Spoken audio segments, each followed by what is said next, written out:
الحمد لله رب العالمين والعاقبة للمتقين والصلاة والسلام على أشرف الأنبياء والمرسلين وعلى آله وصحبه أجمعين ومن تبعهم بإحسان إلى يوم الدين.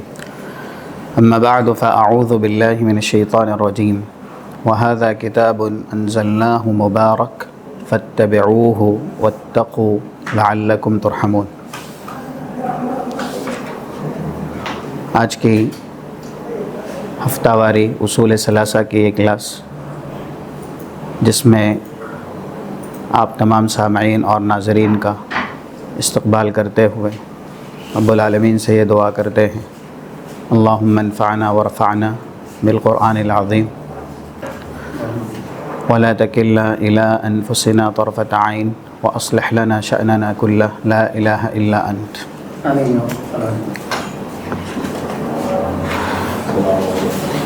ایمان، جسے شریعت اسلامیہ میں دین اور اسلام یہ دونوں ہی قرار دیا گیا. ایمان کا اطلاق اسلام پہ بھی ہوتا ہے اور مکمل دین پہ بھی ہوتا ہے. اب دنیا میں ہماری پیدائش کا مقصد ہی ہے مومن بننا، مسلم رہنا اور دیندار بنے رہنا. اس کے تعلق سے ہمیں سیکھنا، معلومات حاصل کرنا نہایت ہی ضروری. کلام مجید میں آپ دیکھیں، اللہ نے ایمان اور عمل صالح کے کلمات کتنی جگہ استعمال کی. ساری کامیابی کا، فوز و فلاح کا محور اور مصدر ہی ہے ایمان اور عمل صالح. اس کی مشہور دلیل جو ہر کسی کو یاد ہے، جیسا کہ ابھی کہا گیا، والعصر ان الانسان لفی خسر. یہاں پر الانسان میں الف لام جنس کا ہے، جو کہ ساری انسانیت پر دلالت کرتا ہے. نوع انسانی، نوع بشر، جتنے بھی انسان ہو سکتے ہیں، اللہ نے کہا وہ سب کے سب نقصان میں. کچھ لوگوں کو مستثنیٰ کیا ان کی خوبی کی وجہ سے، صفات کی وجہ سے. اور پہلی صفت ہے الذین آمنوا، دوسری وعاملوا الصالحات. تو یہ ایمان اور عمل صالح ہمیں اگر پوری زندگی بھی ہم سیکھیں تو بھی یہ ہمارے لیے کم ہے. اسی لیے صحابہ اکرام، جیسا کہ یہ حدیث تفصیل کے ساتھ 5365 مسند احمد میں، اور کچھ الفاظ اس کے مختصر ہیں 61 اور 62 ابن ماجہ میں موجود ہیں. حضرت جندب بن عبداللہ مشہور صحابی بھی ہیں، اور ایسے ہی نوجوان صحابہ میں ان کا شمار ہوتا ہے. وہ خود کہتے ہیں کننا فتیان حزابرہ، ہم نوجوان صحابہ کی ایک ٹیم اللہ کے نبی صلی اللہ علیہ وسلم کے پاس آئی، تو اللہ کے نبی نے ہماری تربیت کی، اور سب سے پہلے ہم کو کیا سکھایا؟ فَتَعَلَّمْنَا الْإِيمَانَ قَبْلَ أَن نَّتَعَلَّمَ الْقُرْآنَ ثُمَّ تَعَلَّمْنَا الْقُرْآنَ فَازْدَدْنَا بِهِ إِيمَانًا. اللہ کے نبی نے ہمیں ایمان سکھایا. اس لیے کچھ قراء کے تعلق سے جو محض قرآن کریم پڑھ جاتے، وہی مسند احمد کی حدیث میں، جو کہ صحابی کی طرف منسوب ہے، موقوف، کچھ لوگوں نے مرفوع بھی کہا ہے، لیکن حدیث مانن بالکل صحیح ہے کہ جو شخص ایمان جاننے سے پہلے قرآن کا حافظ بھی ہو جائے، یہاں تک کہ فَيَقْرَأُ مِن فَاتِحَتِهِ إِلَى خَاتِمَتِهِ، پورا قرآن شروع سے اخیر تک وہ پڑھ بھی لے، تو بھی فَإِنَّهُ لَا يَدْرِي مَا آمِرُهُ وَلَا زَاجِرُهُ. تو رسول اللہ کہتے ہیں کہ میں نے جن چیزوں کا حکم دیا ہے، جن چیزوں سے روکا ہے، جو قرآن کریم کا حق ہے، یتلونہ حق تلاوتی 121، یہ سورہ بقرہ کی آیت ہے. اس کا حق یہ ہے کہ العمل باحکامہ، قرآن کریم کے احکام پر آپ عمل کریں گے، مامورات یعنی جن چیزوں کے تعلق سے کہا گیا کیجئے آپ کریں گے، اور منہیات جن چیزوں کے تعلق سے کہا گیا ہے کہ آپ چھوڑیں گے تو آپ اس سے اجتناب اور احتراز کریں گے۔ یہ انسان جو ایمان نہیں سیکھا ہے، اس نے قرآن حفظ بھی کر لیا اور شروع سے اخیر تک قرآن پڑھ بھی لیا، لیکن یہ نہیں جانے گا کہ قرآن میں مامورات کیا ہیں، قرآن تقاضا کیا کرتا ہے، قرآن سبق کیا دیتا ہے، یا منہیات قرآن کریم کے اندر کن چیزوں سے بچنے کی تلقین ہے، کن چیزوں سے بچنے کی تاکید ہے۔ یہ حدیث بتلاتی ہے کہ ہم ایمان کے تعلق سے زیادہ علم حاصل کریں۔ یہ کئی کلاسوں میں تقریباً الایمان باللہ والایمان بالملائکہ، اور ابھی ہم الایمان بالکتب میں ہیں۔ یہ کس لیے؟ آپ قرآن کریم اٹھائیے، اللہ نے نماز جس کے اوپر دین کا پورا دار و مدار ہے نا، اگر ہماری نماز نہیں تو ایسے دین کا اللہ کے یہاں شمار نہیں۔ اس پر بہت سی دلیلیں ہیں، 2616 جامع ترمذی کی ہے، وہ عمودہ الصلاۃ، اور موقوف آثار بہت ہیں جو الترغیب والترہیب کے اندر بیان ہوئے ہیں۔ من لم یصلی فلا دین لہ، یہ اثر بھی عبداللہ ابن مسعود کا صحیح ہے، غالباً 575 یہ نمبر الترغیب والترہیب میں ہے۔ جو آدمی نماز کا التزام اور اہتمام نہیں کرتا اس کا دین نہیں ہے۔ اللہ نے اس نماز کو ایمان سے تعبیر کیا ہے۔ معلوم آپ کو دلیل اس کی؟ مشہور ہے واقعات یہ، سورہ بقرہ میں 143 صحابہ اکرام کی نماز کو اللہ ایمان سے تعبیر کر رہا ہے، جس وقت تحویل قبلہ کا تذکرہ ہے۔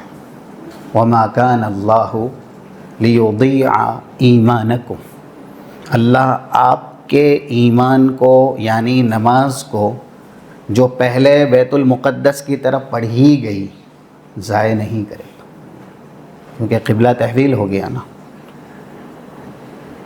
نماز ایمان، اور ایسے ہی ارکان اسلام کو بھی اللہ نے ایک جگہ یا پورے دین کو ایمان سے تعبیر کیا ہے۔ 5 نمبر کی سورہ بینہ کی جو آیت ہے، وَمَا أُمِرُوا إِلَّا لِيَعْبُدُوا اللَّهَ مُخْلِصِينَ لَهُ الدِّينَ حُنَفَاءَ وَيُقِيمُوا الصَّلَاةَ وَيُؤْتُوا الزَّكَاةَ وَذَلِكَ دِينُ الْقَيِّمَةِ، یہاں دین القیمہ کو مفسرین نے ایمان سے تعبیر کیا ہے۔ نماز ہو، اخلاص ہو، زکوٰۃ ہو، یہ سب ہمارا ایمان ہے، اور ایمان اسی کا ہی نام ہے نا۔ تو جب ساری کامیابی کا محور مرکز ایمان ہے، آپ جنت کا تذکرہ اگر دیکھیں گے جا بجا کلام مجید میں تو ایک مشہور آیت ہے 72 نمبر کی سورہ توبہ کی، وعد اللہ المؤمنین والمؤمنات جنات تجری من تحتها الانہار خالدین فیہا ومساکن طیبۃ فی جنات عدن ورضوان من اللہ اکبر وذالک یا ذالک هو الفوز العظیم، سب سے بڑی کامیابی اور جنت کے انعامات کہ اس میں ایسے ایسے محل ہوں گے، ایسی ایسی نہریں ہوں گی۔ یہ سب کس کے لیے؟ ان کا وعدہ کن کے ساتھ؟ المومنین والمومنات۔ قرآن میں ایک جگہ 75 غالباً سورہ طٰہٰ کی آیت ہے، وَمَن يَأْتِهِ مُؤْمِنًا قَدْ عَمِلَ الصَّالِحَاتِ فَأُولَئِكَ لَهُمُ الدَّرَجَاتُ الْعُلَىٰ، جو مومن بن کے اللہ کے پاس گیا، اللہ کہہ رہا جو آئے گا مومن بن کے عمل صالح کر کے، اس کے لیے ہی بلند سے بلند درجات ہیں۔ تو ہمیں ایمان کے تعلق سے سیکھنا چاہیے اور گھرانے کو سکھانا چاہیے، کیونکہ الفاظ ابھی ہم نے سنے ہیں کہ یہ 1-2 بار سن لینا نہیں ہے یا پڑھ لینا نہیں ہے۔ صحابہ کہہ رہے ہیں فَتَعَلَّمْنَا الْإِيمَانَ، ہم نے ایمان کا علم حاصل کیا۔ جو لوگ نہیں حاصل کرتے ہیں وہ عمل میں اگرچہ بہتر ہو جائیں لیکن عقیدے کے اندر وہ بہت زیادہ فاسد رہتے ہیں۔ تو اللہ کے تعلق سے ایمان، فرشتوں کے تعلق سے ایمان، یا ایسے ہی کتابوں پر ایمان، رسولوں پر ایمان، یوم آخرت پر ایمان، تقدیر کی شر اور خیر پر ایمان، اس تعلق سے ہمارے پاس علم ہونا چاہیے۔ تو جو بتلایا جائے ہمیں ان باتوں کو قلم بند کرنا ہے، یاد رکھنا ہے، تاکہ ہماری یہ حاضری ہمارے لیے اور جو ہم سے جڑے ہوئے لوگ ہیں، ہمارے اہل و عیال، ان کے لیے مفید ہو، فائدہ مند ہو۔ تعلیم آپ اس لیے حاصل نہیں کرتے کہ صرف آپ نے تعلیم لی ہے۔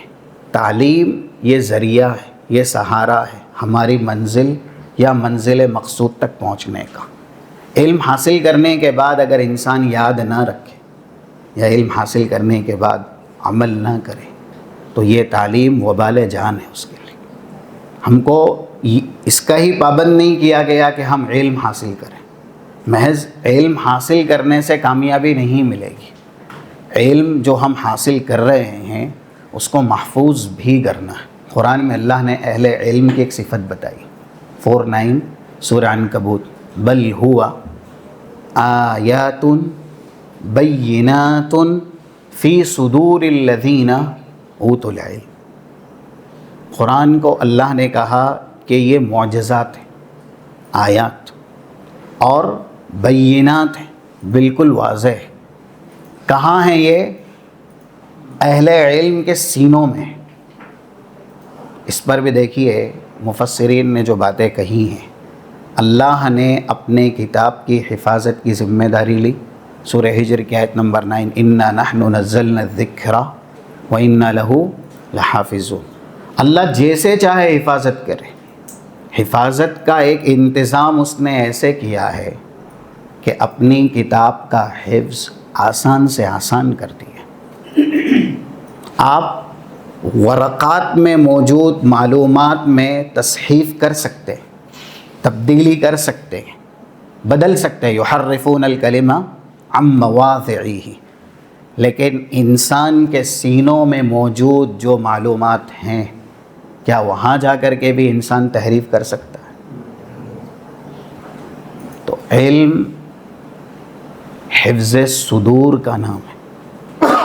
اور ایک حدیث ہے ابو داؤد کی، اس سے استدلال کیا علماء نے، 581،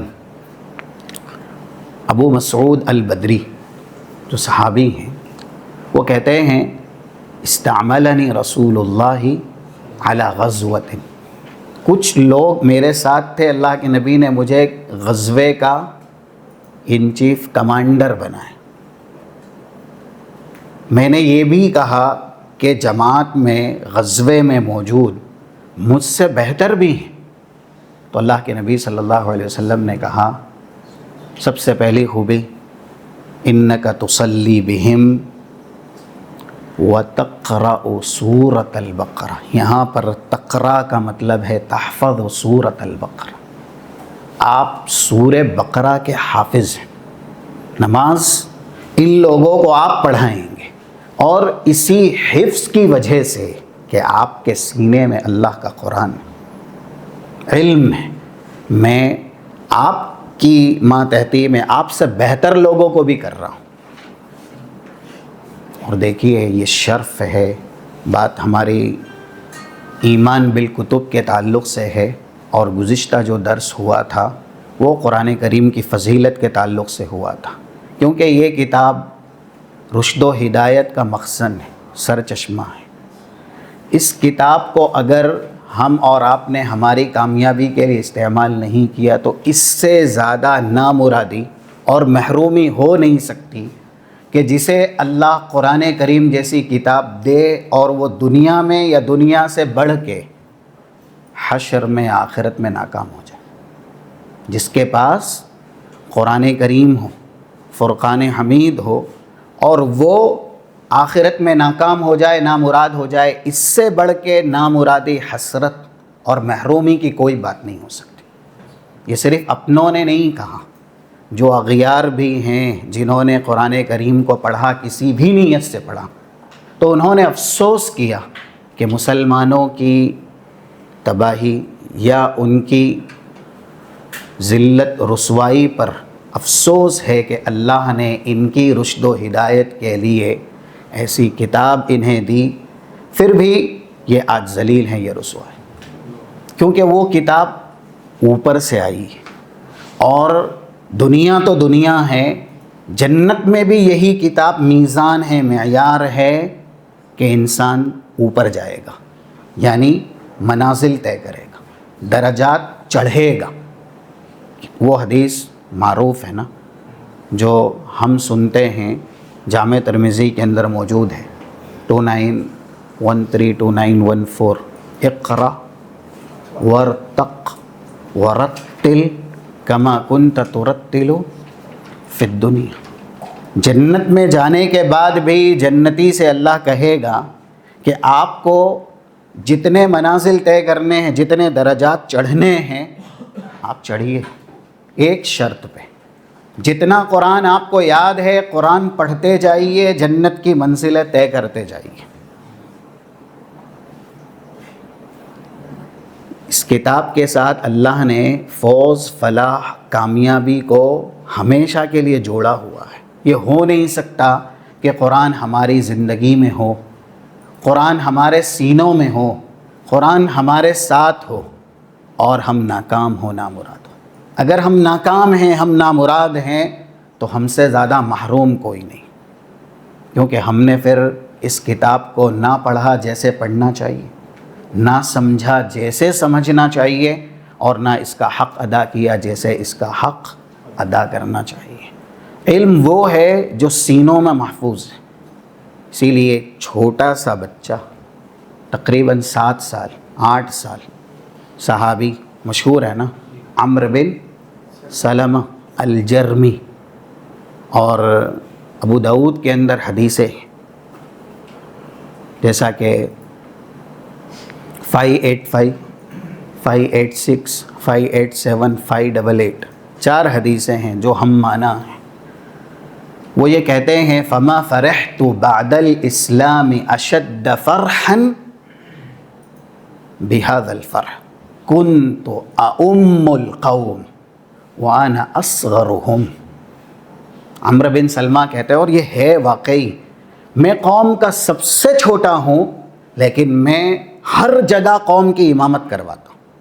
الفاظ اس میں ایسے بھی ہیں کہ جرم نامی جگہ جہاں سے صحابی کا تعلق ہے، وہاں پر جب بھی یہ موجود ہوتے تو نماز کے لیے ان کو ہی آگے بڑھایا جاتا، یہاں تک کہ وہ کہتے ہیں کہ وَكُنْتُ أُصَلِّي جَنَازَتَهُمْ، ان کے نماز جنازہ بھی میں پڑھاتا تھا، اور جس حالت میں مجھے رسول اللہ کے کہنے پر میری قوم نے آگے بڑھایا نا، اس وقت حالت یہ تھی، دیکھیے یہ غربت ہے اور افلاس ہے صحابہ کا، وہ دنیا کے غریب ہیں یا دنیا سے مفلس ہیں، لیکن دین کے کتنے بڑے غنی ہیں۔ آج ہم اور آپ یا زیادہ تر اہل اسلام دنیا میں بے نیاز ہو گئے لیکن دین میں غریب بنا دیے گئے، یا ایسے ہی دین کے اندر وہ کمزور بنا دیے گئے، دنیا میں مضبوط ہوئے، دین میں کمزور ہو گئے۔ صحابہ اس کے برعکس تھے، دنیا میں اگرچہ وہ فقر و فاقہ میں ہی تھے لیکن دین میں بہت مضبوط تھے۔ قرآن ہی کے تعلق سے ایک بات آئے گی، پہلے یہ پوری کرتے ہیں۔ وہ کہتے ہیں میرے پاس اتنا کپڑا نہیں تھا کہ میں سجدے میں جاتے جاتے اپنی شرمگاہ چھپا سکتا، اذا سجدت تکشفت، جیسے ہی سجدہ کرتا میری شرمگاہ ظاہر ہو جاتی، یہاں تک کہ موجود پیچھے خواتین نے کہا راؤن، اس طرح کے الفاظ ہیں، عورت قارئکم عنا، یا راؤ عورت قارئکم عنا، کم سے کم ایک اچھا سا کپڑا لے کر کے قوم والوں اپنی نماز پڑھانے والے امام کا انتظام تو کر دو، ایک کپڑا اس کو بڑا سا دلا تو دو تاکہ وہ جب سجدہ کرے تو شرمگاہ ظاہر نہ ہو. اتنے چھوٹے تھے، یعنی 6 سال کی عمر بھی حدیث میں ہے، اور یہ 7-8 سال والی روایت تو بہت مشہور ہے. قوم کی امامت کرائیں، کس وجہ سے کرائیں؟ وہ خود کہتے ہیں فَلَمْ يَكُنْ فِي الْقَوْمِ أَحَدٌ جَمَعْتُ مِنَ الْقُرْآنِ مَا جَمَعْ. قوم کے اندر کوئی ایسا تھا ہی نہیں، جمع من القرآن مثل ما جمعت، جتنا قرآن میں نے سینے میں اکٹھا کیا تھا، جمع کیا تھا، کسی نے بھی اکٹھا نہیں کیا. اس لیے یہ باتیں ہم اور آپ سنیں یا یہاں پر جانیں، یہ صرف کان تک نہیں ہے. اور ہم جب یہاں پر حاضر رہتے ہیں تو ہمارے ساتھ وہ بھی آ جاتے ہیں جن کو یہ باتیں اچھی نہیں لگتی. ہر کسی کے ساتھ ایک قرین بھی تو ہے نا. تو جب آپ لکھنے کا انتظام نہیں کریں گے اور اپنے آپ کو پوری طرح متوجہ نہیں کریں گے تو پھر شیطان محفل میں، مجلس میں صرف جسمانی طور سے آپ کو موجود رکھے گا. کیونکہ ایک انسان اگر یہاں غنودگی میں ہے، اس کے اوپر آثار ہیں نیند کے، تو پھر وہ جسمانی حیثیت سے ہی ہے، ذہنی حیثیت سے نہیں ہے. اور بسا اوقات اللہ نہ کرے جب ہم محفل میں اس طریقے سے رہتے ہیں تو جو محفل کی برکت ہے، اس کا اجر و ثواب ہے، اس سے بھی ہم محروم ہو جاتے ہیں. یہ معلومات ہمارے اپنے دین کے لیے اور ایمانی استحکام مضبوطی کے لیے، اور ہم جن کے ذمہ دار ہیں، راعی ہیں، جن کی اصلاح اللہ نے ہم پر فرض کی ہے، ان کے لیے بہتر ہے. اس لیے جو بھی کہا جائے اور بتلایا جائے، گزارش ہے آپ سے کہ آپ اس کو ذہن نشی رکھنے کے ساتھ ساتھ قلم بند بھی کریں، اور کچھ باتیں جو بتائی گئی ہیں اہم ترین ہیں، اس کو آپ پڑھ کے آئیں، اس کا آپ مطالعہ کر کے آئے، تاکہ پڑھانے والے کو بھی آپ کے استحضار سے آپ کا جو جواب ہے یا پھر آپ جو یاد دہانی کیے ہوئے ہیں، اس کی حوصلہ شکنی نہ ہو، اس کی حوصلہ افزائی ہو. تو اب اللہ پر ایمان کے تعلق سے باتیں ہم نے جو 4 شرط کی شکل میں کہہ لے بیان کی تھی، وہ یاد ہمیں رکھنی چاہیے کہ اللہ کے وجود پر ایمان لانا. وجود کے تعلق سے بھی یہ باتیں تھی کہ آپ 4 طریقوں سے اللہ کے وجود کو پہچان سکتے ہیں. ایسا نہیں ہے کہ آپ عربی میں ہی اسے یاد کریں، اپنی زبان کے اندر بھی اسے آپ یاد رکھ سکتے ہیں. علم آپ کے ذہن میں ہونا چاہیے، سینے میں ہونا چاہیے، تاکہ آپ خود بھی اپنی اصلاح کریں اور اپنے اہل و عیال کی بھی اصلاح کریں. بغیر تعلیم کے آپ تربیت نہیں کر سکتے. اللہ کے نبی صلی اللہ علیہ وسلم کو اللہ نے علم کا خزینہ دیا، کتاب و سنت کا ذخیرہ دیا، پھر ہی آپ نے قوم کی، ملت کی تربیت کی.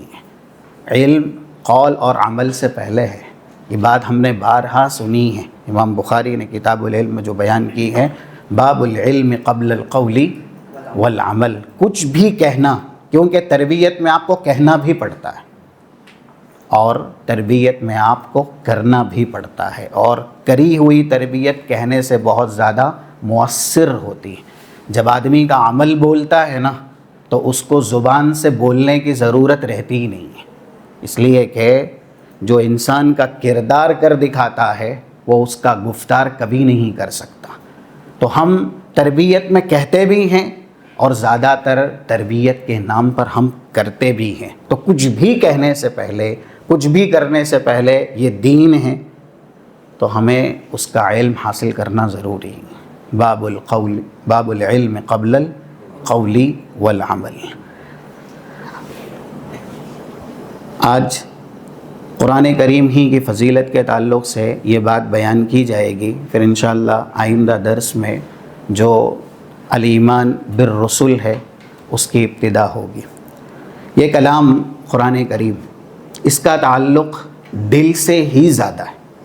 ابھی بات چل رہی تھی نا کہ آپ اپنے سینے میں، اپنے دل میں کلام اللہ یا فرمان رسول اللہ کو محفوظ کریں، دین محفوظ کریں۔ سب سے پہلے اللہ نے اس کو جہاں اتارا ہے، رسول اللہ صلی اللہ علیہ وسلم کا قلب اطہر۔ دیکھیے اللہ کے نبی صلی اللہ علیہ وسلم کی پوری ذات، آپ کے اعضائے جسمانی ہیں، پارٹس آف دا باڈی، لیکن اس میں سے ایک چھوٹے سے عضو پر، لیکن وہ چھوٹا جتنا ہے اتنا اہم بھی۔ قرآن کریم کہاں نازل ہوا؟ اللہ کے نبی صلی اللہ علیہ وسلم کے جسم کے کس حصے پر؟ دل پہ۔ یہ رابطے ہیں، سب کنیکشن ہے۔ اگر آپ قرآن کو زبان سے زیادہ دل کی زینت بنائیں گے نا تو یہ دل قرآن کے نور سے منور رہے گا، اور جب دل میں قرآن کا نور رہے گا تو دیکھیے اس کے تعلق سے پیشین گوئیاں، بشارتیں کتنی زیادہ ہیں، برائیاں اس دل میں نہیں آ پائے گی۔ اللہ نے قرآن کو جا بجا نور سے تعبیر کیا ہے نا، بہت مشہور آیت ہے اور واضح بھی ہے، اس میں صاف ہے کہ یہ قرآن ہی ہے، جیسا کہ 8 نمبر کی سورہ تغابن کی فآمنوا باللہ ورسولہ والنور الذی انزلنا۔ یہاں پر 3 ایمان کا تذکرہ ہوا ہے، اللہ کی ذات پر ایمان لے آؤ، اس کے رسول پر ایمان لے آؤ، اور اس نور پر جسے ہم نے نازل کیا۔ اب نازل کیا ہوا ہے؟ قرآن کریم ہوا ہے، تو یہ نور ہے۔ یہاں تک ہماری زندگی کا دار و مدار کس پہ ہے؟ جسم پہ یا روح پہ؟ جسم پہ ہے یا روح پہ؟ روح پہ۔ روح نکل گئی تو یہ جسم مٹی ہے اور مٹی میں بدل جائے گا۔ دیکھیے یہی بات ائمہ نے بیان کی، سر 10 علامہ ابن قیم ہے، 52 نمبر کی آیت سورہ شورا کی، وَكَذَلِكَ أَوْحَيْنَا إِلَيْكَ رُوحًا مِّنْ أَمْرِنَا۔ اللہ نے قرآن کو روح کی صفت سے متصف کیا۔ اے نبی ہم نے آپ کی طرف وحی کی روح کی۔ زیادہ تر علامہ ابن کثیر نے بھی نقل کیا ہے، زیادہ تر مفسرین نے یا سبھی مفسرین نے کہا جو اپنی روح کو ہمیشہ زندہ رکھنا چاہتا ہو کہ اس کی روح جنتی روح بنے، اس کے سینے میں جس کی صفت روح ہے وہ ہونا ضروری ہے، یعنی قرآن۔ اگر یہ روح ہماری روح میں شامل ہوگی تو ہماری روح جنتی روح بنے گی۔ اور یہ بھی ہے کہ ابدی اور ہمیشہ کی زندگی کچھ مردہ دلوں کو اللہ نے اسی سے ہی دی۔ 122 نمبر کی سورہ نام کی آیت ہے، اَوَمَنْ كَانَ مَيْتًا فَأَحْيَيْنَاهُ وَجَعَلْنَا لَهُ نُورًا، 122 سورہ نام۔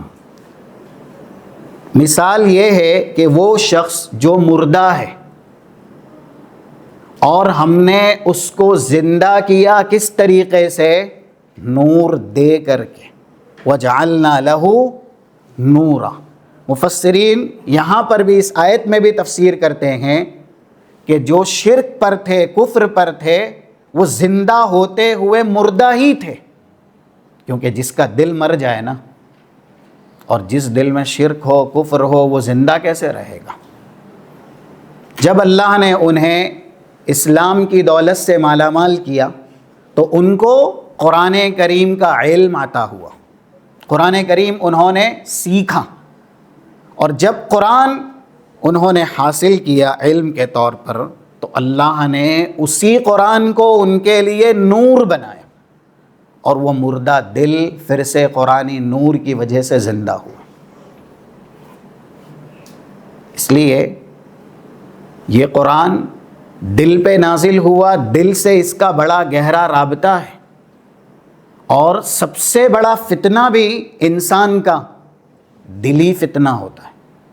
فتنے 2 ہوتے ہیں، ایک شہوت کا فتنہ اور ایک شبہہ کا فتنہ۔ شہوات اور شبہات. جو شہوات کے فتنے ہوتے ہیں وہ اخلاق سے تعلق رکھتے ہیں، کردار سے. زبان سے انسان گالی بکے، ٹھیک ہے، فاسق ہوا، فاجر ہوا، یا پھر ایسے ہی نعوذ باللہ زنا کرے، بدکاری کرے، فاسق ہوا، فاجر ہوا، لیکن ایمان سے نہیں نکلے گا، وہ دین سے نہیں خارج ہوگا. ایک صحابی کی مثال ہے نا 1695 صحیح مسلم میں، جن کا معز الاسلمی اور غامدیہ دوسری صحابیہ ہیں. انہوں نے اللہ کے نبی سے آ کے کہا تھا طہرنی، کئی بار کہا کہ آپ پاک کر دیجئے، پاک کر دیجئے. زنا کا صدور ان سے ہوا، لیکن یہ بھی دیکھیے کہ ایک گناہ جو صحابی سے ہوا، اس کے بعد ان کی عظمت اور ان کی فضیلت کہ انہوں نے اس گناہ سے توبہ کی جو مثال پیش کی ہے نا، دنیا میں رہتے ہوئے کوئی پیش نہیں کر سکتا. ان کو پتا ہے کہ ہمارے ساتھ کیا ہونا ہے، لیکن پھر اللہ کے نبی صلی اللہ علیہ وسلم سے کہا کہ آپ ہمیں سزا دے دیجیے. اور جس وقت سزا دی جا رہی تھی، یہ وہی صحیح مسلم کی حدیث میں ہیں، ان کو آدھا جسم زمین میں گاڑ کے سنگسار کیا جا رہا تھا. ایک پتھر مارا حضرت خالد نے، دوسری روایت میں حضرت عمر کا لفظ ہے، اور خون کا چھیٹا ان پہ اڑا، تو انہوں نے اس کو اپنے لیے نجس سمجھا کہ یہ خون کا چھیٹا ایسے لوگوں کا ہے جو ایسی سزا میں ابھی دنیا سے رخصت ہو رہے ہیں. رسول اللہ صلی اللہ علیہ وسلم کو پتہ چلا تو آپ نے ارشاد فرمایا لَقَدْ تَابَ تَوْبَةً لَوْ قُسِّمَتْ بَيْنَ أُمَّةٍ لَوَسِعَتْهَا. تو کچھ ہوتے ہیں نا نعوذ باللہ، وہ صرف صحابی سے بھی تو یہ ہو گیا، صحابی سے بھی، لیکن صحابی سے ہونے کے بعد جو ان کا دوسرا کارنامہ ہے وہ بھی آپ بیان کریں. ہم یہ نہیں کہتے کہ صحابہ معصوم عن الخطا، لیکن اللہ نے جیسے رسول اللہ کو چنا ویسے ان کو بھی چنا.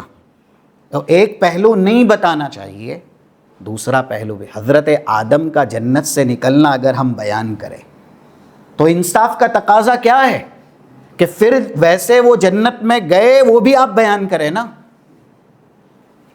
صحابہ اکرام کا ایک پہلو نہیں، آپ ان کو نبیوں کا درجہ دے رہے ہیں، نعوذ باللہ. کون نبیوں کا درجہ دے رہا ہے؟ جو ان کا مقام ہے، جو ان کا مرتبہ ہے، وہی بیان کیا جا رہا ہے.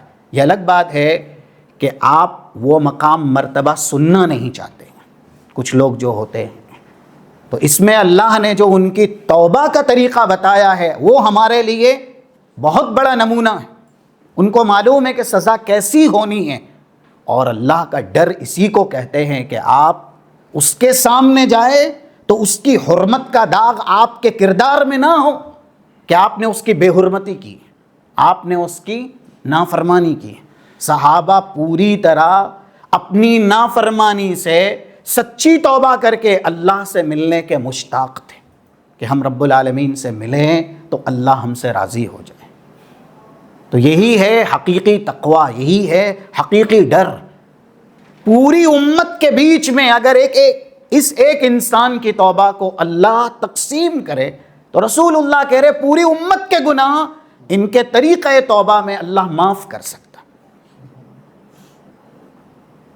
بہرحال یہ بات آئی تھی کہ شہوت کے فتنے سے انسان دین سے نہیں نکلتا.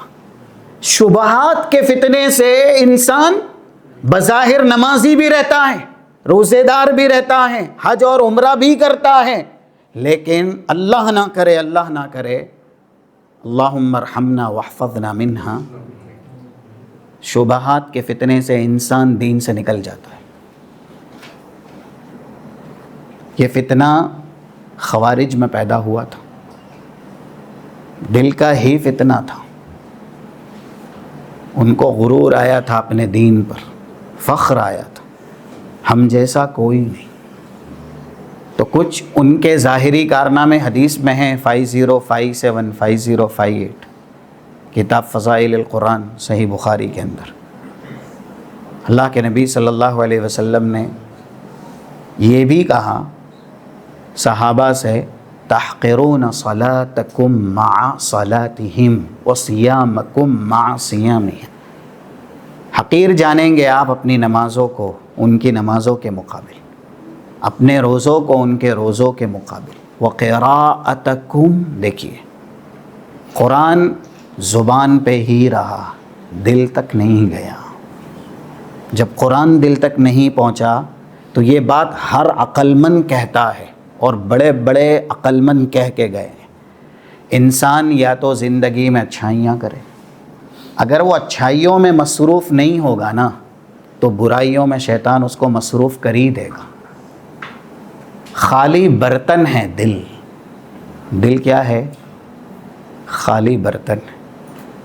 فتح الباری میں حافظ ابن حجر علیہ الرحمہ نے ایک حدیث نقل کی ہے 696 اور جلد نمبر غالباً 9،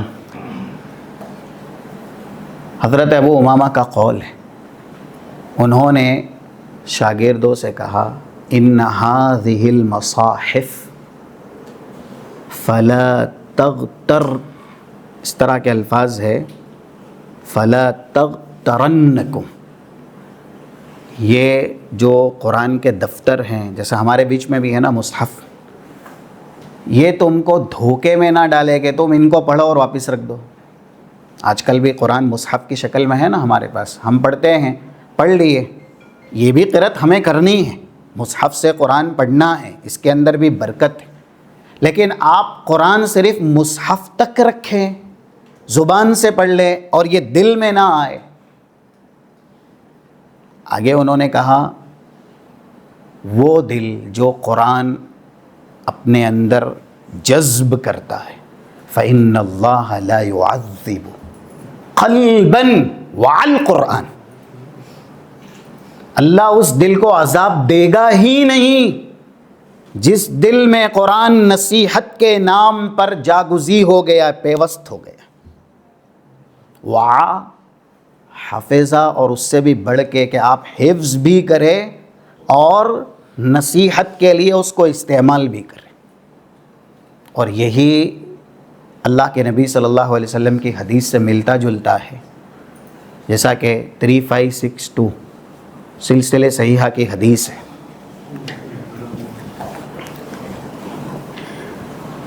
لو جعل القرآن فی اہاب ثم القی فی النار ما احترق، قرآن کو ایک کپڑے میں، ایک لباس میں آپ ملبوس کر دے، یعنی اس کے اوپر کپڑا چڑھا دے اور اس کے اندر ڈال دے، پھر وہ پورا قرآن جو کپڑے والا ہے آپ آگ میں ڈالیں، آگ اس کو نہیں جلا سکتی۔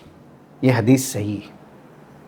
اس کا معنی کیا ہے جو محدثین نے بیان کیا؟ اللہ نے لباس کو، یعنی یہ جو لباس ہے، لو جعل القرآن فی اہاب، اہاب چمڑا، یہ چمڑے سے مراد انسان کا جسم ہے۔ اگر جس جسم میں قرآن ہے، اس کے دل میں قرآن ہے، تو دوزخ کی آگ اس کو جلا سکتی ہی نہیں ہے۔ یہ اللہ کے نبی صلی اللہ علیہ وسلم کا صحیح فرمان ہے۔ بات دوسری طرف جائے گی، وہ ہم مکمل کریں گے، لیکن درمیان میں یاد آئی، قرآن کریم پورا نہیں، صرف اس کی ایک صورت لے لیں آپ، اس کی فضیلت ہے، یہ بھی معنن مرفوعاً صحیح ہے، اگرچہ عبداللہ ابن مسعود رضی اللہ تعالیٰ عنہ کا کلام ہے 1475 الترغیب والترہیب میں،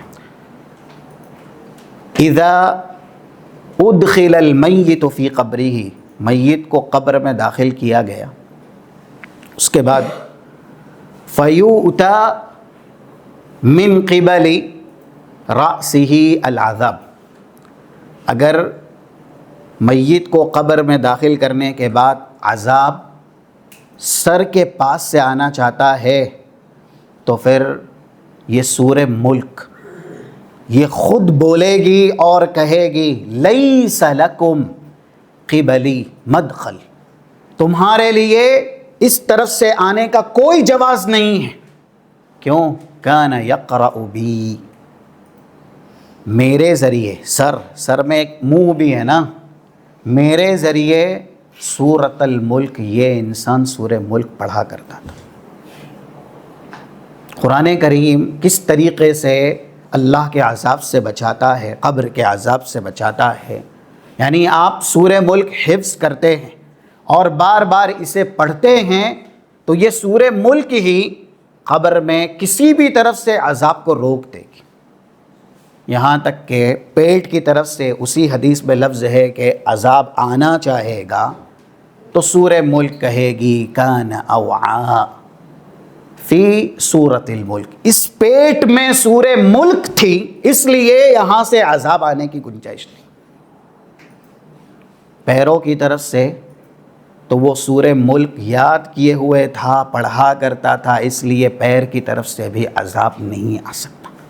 ایک سورت کلام مجید کی، پورا قرآن چھوڑیے، اس کے اندر یہ طاقت ہے کہ وہ اللہ کے عذاب سے آپ کی مکمل حفاظت کر رہا ہے، اور اللہ نے اپنے کلام کو یہ قوت دی ہے کہ جب وہ بولے گا، جب وہ کسی کے لیے حفاظت کا سامان اس کا انتظام کرے گا، کسی کے لیے شفاعت اور سفارش کرے گا، تو اللہ اپنے کلام کی شفاعت کبھی بھی رد نہیں کرے گا۔ وہ مسند احمد کی مشہور حدیث جو 6626 نمبر کی ہے، روزہ اور قرآن دونوں کا بھی رشتہ ہے، یہ اللہ کے یہاں سفارش کریں گے۔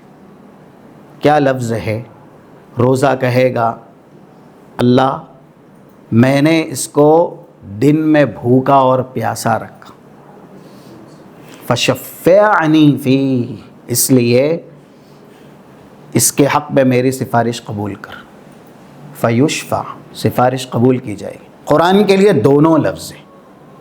کنت اظمأ حواجرہ، میں نے اس کو دن میں بھی پیاسا رکھ کر کے میری تلاوت کروائی۔ روزے کے حالت میں ہم قرآن پڑھتے ہیں نا، خاص کر کے رمضان میں، اور یہ بھی ہے وَكُنْتُ أُسْهِرُ لَيْلًا، میں نے اس کی راتیں بھی اپنی قرت کے لیے گزاری، یہ راتوں میں جگتا تھا، مجھے پڑھتا تھا۔ فَشَفَّعْنِي فِيهِ، اللہ اس کے حق میں میری سفارش قبول کر۔ فیشفع، قرآن بولے گا، اللہ سنے گا۔ یہ اللہ ہی نے قرآن کو ملکہ دیا۔ اب یہ ہماری ذمہ داری ہے کہ قرآن کو ہم اپنے لیے بلوائیں گے یا نعوذ باللہ اپنے خلاف بلوائیں گے۔ جو سینے تک قرآن لے کے جاتے ہیں اور قرآن کریم کو محفوظ کرنے کے ساتھ ساتھ عمل کرتے ہیں، حلال کو حلال جانتے، حرام کو حرام جانتے ہیں، اور اس کے حدود کی حفاظت کرتے ہیں، اس کے حقوق کی رعایت کرتے ہیں، یہ قرآن ان کے لیے حجت ہوگا۔ رسول اللہ کی وہ مشہور حدیث جس میں بڑی بڑی عبادت کا ایک بڑا اجر بتلایا گیا، جیسا کہ 223 یعنی 223 نمبر کی صحیح مسلم کی، اسی میں کہا گیا الصلاۃ نور والصبر ضیاء والقرآن حجت لک او علیک، نماز سراپا نور ہے، صبر یہ بھی روشنی ہے، نور ہی ہے، اور قرآن یا تو آپ کے حق میں بولے گا، آپ کے لیے حجت ہے، یا پھر آپ کے خلاف حجت۔ کن کے لیے قرآن حجت ہے؟ قرآن نے ہی کہا ہے، تقوی یا علماء۔ یہ بھی ایک ساتھ بیان ہوا نا 28-29 نمبر کی سورہ فاطر کی آیت ہے، انما یخشی اللہ من عبادہ العلماء۔ اب یہ علماء ہے کون؟ آگے اللہ ان کی صفات بتا رہا ہے، ان الذین یتلون کتاب اللہ، ان الذین یتلون کتاب۔ علماء کی پہلی صفت ہی یہی ہے، اللہ کی خشیت رکھنے والوں کی پہلی صفت ہی یہی ہے کہ وہ اللہ کی کتاب کی تلاوت کرتے ہیں۔ کیسی؟ اگر ایمان پہ باقی رہنا ہے تو جیسا بھی ہم نے شروع میں سنا 121 الذین آتیناہم الکتاب یتلونہ حق تلاوتہ اولئک یؤمنون بہ، جن کو ہم نے کتاب دی اور وہ ویسی تلاوت کرتے ہیں جیسے حق ہے۔ ہم جو جانتے ہیں وہ صحیح ہے کہ صرف قرآن پڑھنا نہیں ہے، قرآن پڑھنا بھی ہے، دوسرا قرآن سمجھنا بھی ہے، اور پڑھنے میں ہی اگر آپ حفظ کریں، حفظ کی کوئی عمر نہیں ہوتی۔ اللہ کے نبی نے حفظ کب شروع کیا؟ ٹھیک ہے وہ نبی ہیں، ان کے لیے اللہ کے خاص اہتمامات تھے، لیکن صحابہ، حضرت ابو بکر نے کب حفظ شروع کیا؟ حضرت عمر نے کب؟ صحابہ میں کوئی دین کا عالم ہو اور وہ حافظ نہ ہو، یہ رواج ہی نہیں تھا۔ کیسے کوئی دین کا عالم بغیر حافظ قرآن شمار کیا جائے؟ علم کا سرچشمہ کیا ہے؟ علم کا مرکز کیا ہے؟ علم کا مخزن کیا ہے؟ علوم دینیہ سب سے زیادہ کس میں بیان ہوئے؟ قرآن میں۔ قرآن کریم کو جو شخص حفظ نہیں کیے ہوئے، کتنی محرومی کی بات۔ تو آپ قرآن پڑھیں، پڑھنے کے ساتھ ساتھ دل کی زینت بھی بنائیں، حفظ کریں۔ اس کا بہت فائدہ بھی ہم نے سنا۔ اس دل پہ دوزخ کبھی بھی چڑھ نہیں سکتی یا اثر انداز نہیں ہو سکتی جس دل میں قرآن ہے، اور اللہ کے نبی نے اس کی تشبیہ دی۔ تو قرأت کے اندر حفظ بھی شامل ہے، ترتیل، تجوید، تحسین، وہ سب۔ اس کے بعد آپ کو سمجھنا ہے، کیونکہ اللہ نے قرآن میں کیا کہا، یہ کس لیے اتارا گیا؟ سورہ یوسف کی دوسری آیت، اِنَّا أَنزَلْنَاهُ قُرْآنًا عَرَبِيًّا لَعَلَّكُمْ تعقلون۔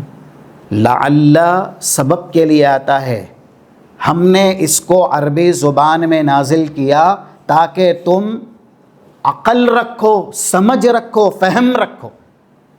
آج دنیا میں ہم نے کتنوں کی کتابیں پڑھی ہیں، اللہ ہم سے پوچھے گا کہ ان کی کتاب پڑھ کے آئے، ان کی کتاب پڑھ کے آئے، یہ سمجھ کے آئے، یہ فن سیکھ کے آئے، لیکن اس کے بارے میں سوال ہوگا۔ وَإِنَّهُ لَذِكْرٌ لَكَ وَلِقَوْمِكَ وَسَوْفَ تُسْأَلُونَ۔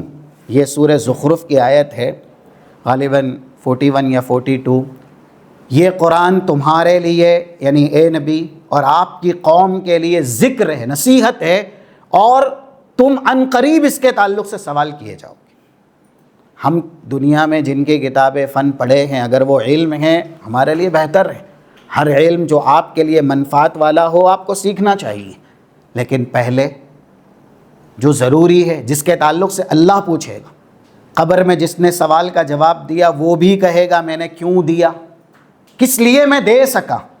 کیا ہم نے یہ نہیں سنا 4753 جو ابو داؤد کی حدیث ہے، وما یدریک، یہ 3 سوالوں کے جواب تم نے کیوں دے دی؟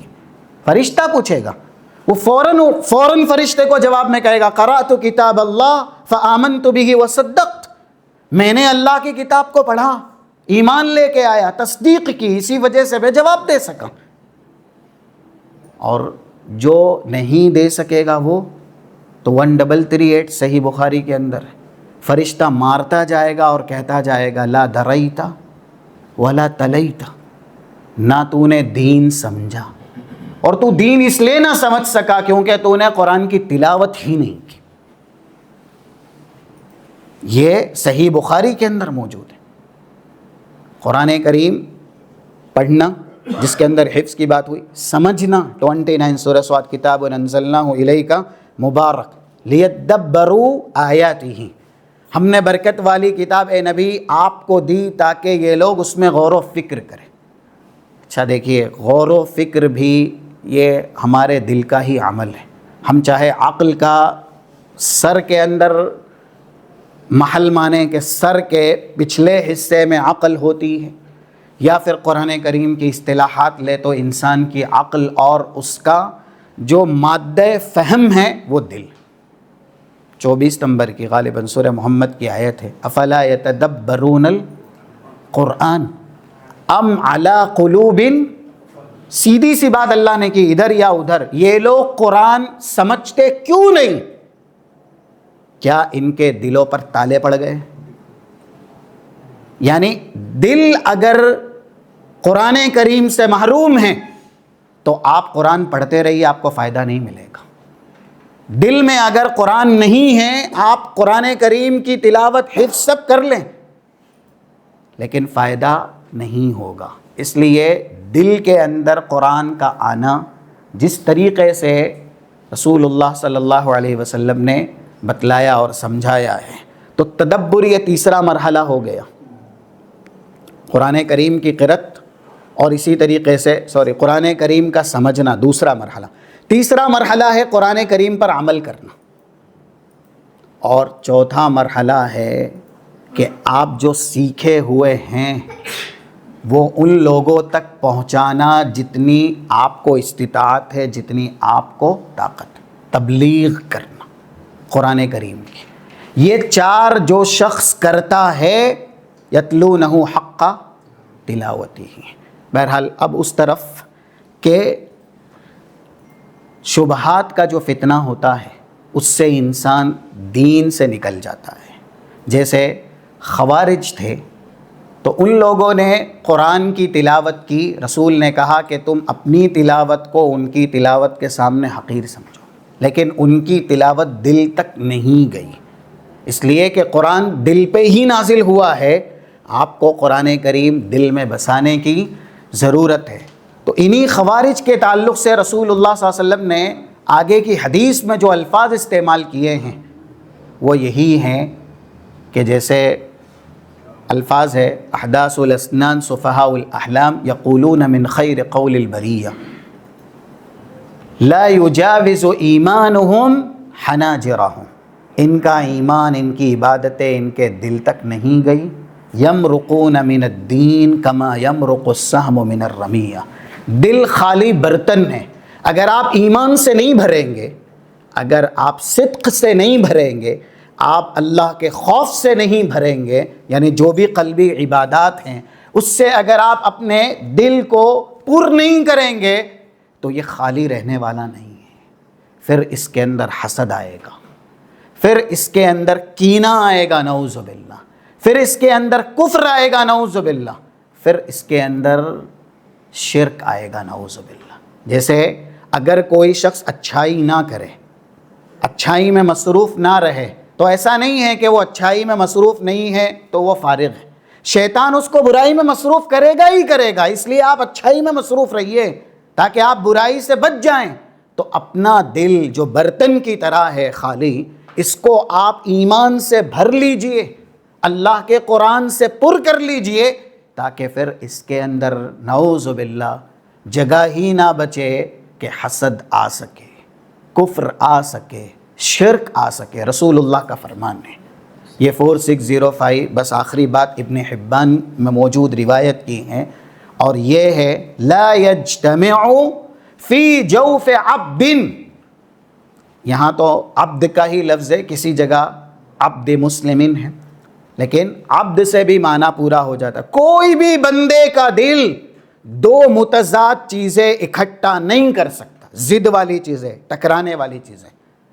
آپ نے ارشاد فرمایا الایمان والحسد، یعنی اللہ نے دل ایک رکھا ہے تو اس میں یا تو ایمان رہے گا، ایک ہی ایمان ہے تو حسد کی کوئی جگہ ہی نہیں ہے، کفر کی کوئی جگہ ہی نہیں ہے. لیکن اللہ نہ کرے، اللہ نہ کرے، دل میں ایمان نہیں رہا جیسے رہنا چاہیے تو پھر ایمان چلا جائے گا، اور اس کے بعد حسد آ گیا، اور دوسری اعتقادی جو برائی ہے وہ آ گئی، یعنی دل کے شبہات کے فتنے. تو انہی فتنوں میں انسان رہے گا. فَأَمَّا الَّذِينَ فِي قُلُوبِهِمْ زَيْغٌ فَيَتَّبِعُونَ مَا تَشَابَهَ مِنْهُ ابْتِغَاءَ الْفِتْنَةِ. 7 نمبر کی سورہ آل عمران کی آیت ہے. جن کے دلوں میں کجی آ جاتی ہے پھر وہ لوگ فتنے کو قبول کرتے ہیں اور ایمان والی باتوں میں شک شبہ کرتے ہیں. ان کو کیڑے نظر آتے ہیں نماز پڑھنے میں، یعنی وسوسے، شک، شبہ یہ. لیکن جو دوسرے عقلانی لوگوں کی باتیں ہیں، فلسفہ جو لوگ زیادہ بولتے ہیں، ان کے اندر وہ مطمئن ہیں، ان کی باتوں کو آرام سے قبول کرتے ہیں. حالانکہ جن کے اندر شک شبہ حد سے زیادہ ہے ان کی باتوں میں وہ شک شبہ نہیں کرتے. کلام الہی میں، احادیث نبویہ میں دجال دنیا میں ہے تو بتائیے.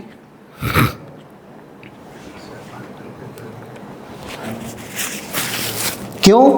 رسول اللہ صلی اللہ علیہ وسلم نے کہا دنیا میں ہیں. اب رسول کی ذات ہمارے لیے کیا معنی رکھتی ہے؟ رسول اللہ صلی اللہ علیہ وسلم کا مرتبہ، مقام. ہاں جی، اللہ نے آپ کو بتایا ہے نا لیکن جنہوں نے کہا دنیا آج آسمان پہ پہنچ چکی ہے، اگر دجال دنیا میں ہوتا تو ظاہر ہو چکا ہوتا، ان کی بات کو تسلیم کر لیا گیا۔ دیکھو سائنسداں کہہ رہے ہیں کہ دجال دنیا میں نہیں، اگر ہے تو دنیا میں کونا کونا سائنسدانوں نے چھان لیا ہے، اس کو پکڑ کے لے آتے۔ رسول اللہ کی بات میں شک شبہ آیا اور اس کو رد کر دیا۔ کس کے بیس پہ رد کیا؟ جن کا علم محدود وما اوتیتم من العلم الا قلیلا۔ انشاءاللہ آئندہ بات کرتے ہیں۔ اللہ ہمیں قرآن کریم کے علوم کو سیکھنے اور سینے کو قرآن کریم سے لبریز کرنے کی توفیق سعادت نصیب فرمائے۔ سبحانک اللہم و بحمدک، اشہد ان لا الہ الا انت، استغفرک و اتوب الیک۔ السلام علیکم۔